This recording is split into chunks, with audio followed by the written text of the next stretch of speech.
ওই মাটির নিচে চলে যেতে হবে। কারা কারা কবরে যাবো না হাত তুলি তো। এই কবরে যাবে না গো?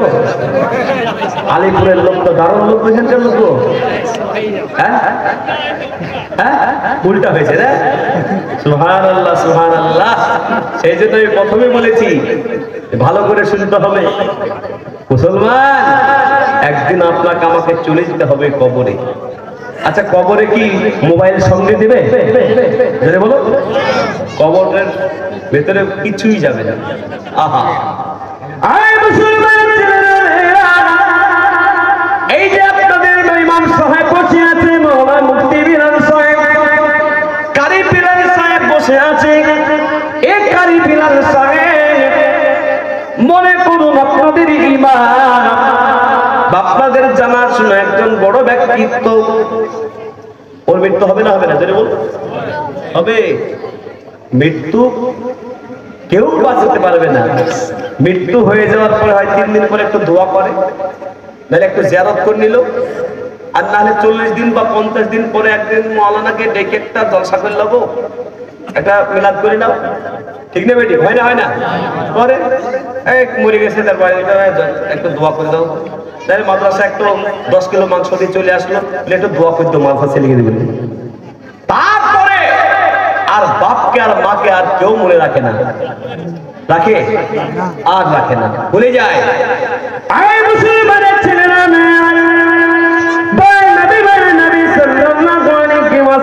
জানিয়েছিল মানুষ যখন মারা যাবে তার সমস্ত আমল বন্ধ হয়ে যাবে, কিন্তু 3টা আমল তার বন্ধ হবে না। যারা বলুন সুবহানাল্লাহ। কটা আমল বন্ধ হবে না? 3টা আমল বন্ধ হবে না। 1 নম্বর হলো ওয়ালাদ সাদাকাতুন জারিয়াতুন আও সাদাকাতুন জারিয়াতুন। যদি আপনার সাদকায়ে জারিয়া করে যান, এই যে আপনাদের ঈদগাহ দেখতে পেলাম, ওই ঈদগাহ ময়দানে কিয়ামত পর্যন্ত বাড়ি হবে নাকি? আর জোরে বলুন, বাড়ি হবে? কেউ বাড়ি করবে? কিয়ামত পর্যন্ত আপনি আমি আসবো, যাবো, চলে যাবো, কিন্তু পরস্পর ঈদগাহ ময়দানে নামাজ হবে না হবে না? সেই দিনের নামাজে খুশির সাথে নামাজ হয় না, আপনার নামাজের সাথে নামাজ হয়। জোরে বলুন, খুশির সঙ্গে নামাজ হয়।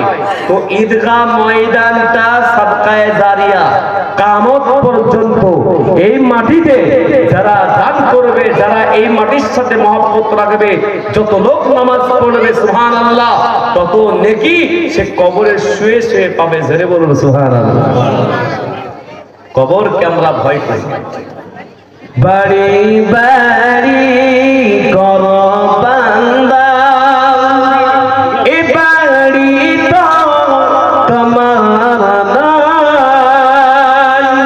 3.5 মাথা মাটির নিচে, সে বাড়ি তো তোমার। আজকে যে বাড়িতে আজকে আপনারা রেস্ট করার জন্য বক্তাদেরকে রেখেছিলেন, কি বললেন? ওই বাড়িতে রেস্ট করলাম, দারুণ বাড়ি করেছে। আচ্ছা, ওই রকম বাড়ি আমাদের কবরটাকে বানাবে কেউ? কবরটা কেমন হবে? যেটা বলুন 3.5 হাত মাটি, আর উপরে থাকবে যেটা বলুন বাঁশের ছাউনি, আর উপরে খড় দিয়ে 3 মুষ্টি মাটি দিয়ে সবাই বিদায় নেবে। 40 ধাপ নাচতে নাচতে মুনকার নেকির ফেরেশতা এসে জিজ্ঞেস করবে, মান রব্বুকা মা দীনুকা মান নবিয়ুকা। তোমার রব কে ছিল, মা তোমার দিন কি ছিল, তোমার নবী কি ছিল? এই 3টা প্রশ্ন করবে। এ মুসলমান, সাদকায়ে জারিয়া ছেলের জন্য, মেয়ের জন্য কত কিছু করলেন, কত টাকা পয়সা দিয়ে বাড়ি ঘর বানালেন, লাখ লাখ টাকা খরচ করে বাড়ি ঘর বানালেন। কিয়ামত পর্যন্ত বাড়ি ঘর বানিয়ে নাকি পাওয়া যাবে না। ছেলে মেয়েরা ভাগ বন্টন করবে, আপনি মারা যাবেন, আপনার ছেলেরা ভাগ বন্টন নেবে। কিন্তু মনে রাখবেন, এই যে ঈদগাহ ময়দান কিয়ামত পর্যন্ত থাকবে, আর কিয়ামত পর্যন্ত ওই ঈদগাহ ঈদগাহ ময়দান থেকে কবরে নেকি পৌঁছাবে, এই কবরস্থানে পৌঁছাবে হাদিয়া নেকি পৌঁছাবে। তাই আল্লাহ ওয়ালা দুনিয়া থেকে একদিন যেতে হবে। এই যে ঈদগাহ ময়দানের দেওয়ালগুলো হয়েছে প্লাস্টার হয় নাই, ঠিক না বেটি?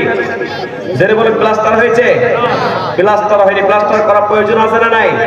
ঈদের দিনে খুশি লাগবে না লাগবে না? প্লাস্টার থাকবে, সুন্দর যদি হয়ে থাকে, মেম্বার যদি হয়ে থাকে, আর গম্বুজ যদি হয়ে থাকে, আপনারা আমার নৈমুসাতে চলে যাবেন, সুজাপুর চলে যাবেন, একবারে ন্যাশনালের ধারে বিশাল 5 তলা মিনার বানিয়েছে। ঈদগাহ ময়দান দেখিয়ে বোঝা যাবে এটা ঈদগাহ ময়দান।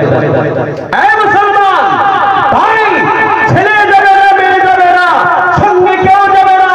এখন যদি মারা যান, আপনার আসল বিছানা যে বিছানাতে প্রতিদিন ঘুমাবেন, সেই বিছানাতে আপনাকে রাখবে না, সরাসরি বাড়ির দরজার কাছে নামিয়ে দিবে। মানুষের রাগ আসবে, দেখবে, চলে যাবে, জনমের মতন ঘুমিয়ে পড়েছেন, আর কোনোদিন জাগবেন না, কোনোদিন আপনাকে কেউ একটা নেকি দিবে না। দুনিয়াতে থাকতে থাকতে যদি ঈদগাহ ময়দানে আপনার অর্থ থেকে কিছু অর্থ টাকা ব্যয় করে যান, কসম খোদা বলি কিয়ামত পর্যন্ত ঈদগাহ ময়দান থেকে আপনি কবর নেকি পেয়ে যাবেন। তাই আল্লাহ